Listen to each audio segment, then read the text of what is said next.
Ayan mga idol, ito po yung power bank ng Gladiator 10K na Challenger. Ayan. So, binaklas ko yung dito kapasitor na 6 na piraso. Dahil papalitan natin po 'yan mga idol. Bakit papalitan? Dahil lumobo. Ayan oh. Okay, so pero huwag kayong madismaya sa Challenger amplifier mga idol kung bakit lumulobo yung kanyang mga kapasitor, dahil po ito ay sa sobrang taas ng voltahe.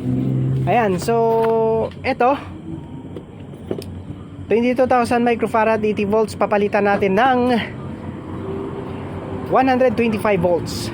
Kaso 10,000 microfarad, di bale solid na solid yung laman ng kapasitor na ito mga idol ng Dren Electronics kapasitor. Grabe, napakasulit.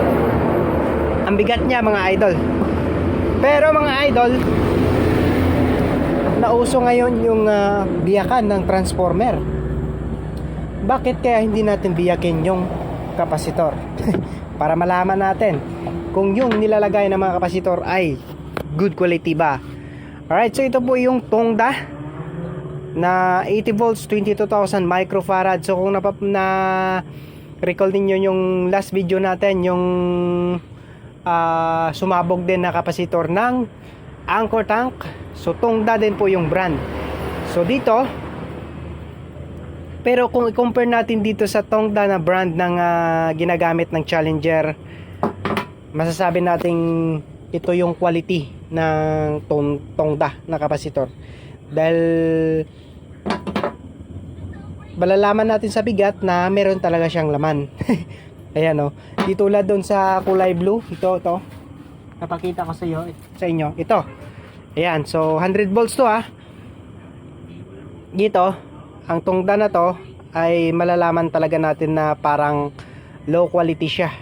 Ayan, so since na sumabog ito, nagkaroon ng leak dito sa ilalim, pero napakagaan siya. Na itong Tongda na itim na 80 volts, masasabi natin meron siyang malaki yung laman niya, rated yung laman nito. Ayan, so ito malapit nang sumabog. So bubuksan natin to para ma-compare natin dito sa blue na Tongda. Ayan, okay. Pero ayan, quality yung ginagamit na kapasitor ng Challenger, quality siya. Ayan, mabigat. So compare natin dito sa kulay blue. Pero kung compare natin dito sa bigat ng Dren Electronic Caps, mas mabigat pa daw compare dito. Ayan. Okay, so ikakabit natin dito. So mas importante yung sa low side kasi dito nagkakaroon ng standby. Ito talaga yung dito, yung palaging namimersa dahil kinakain niya talaga yung dito, voltage. So ito kasi standby voltage kasi ito So papalitan natin to mga idol.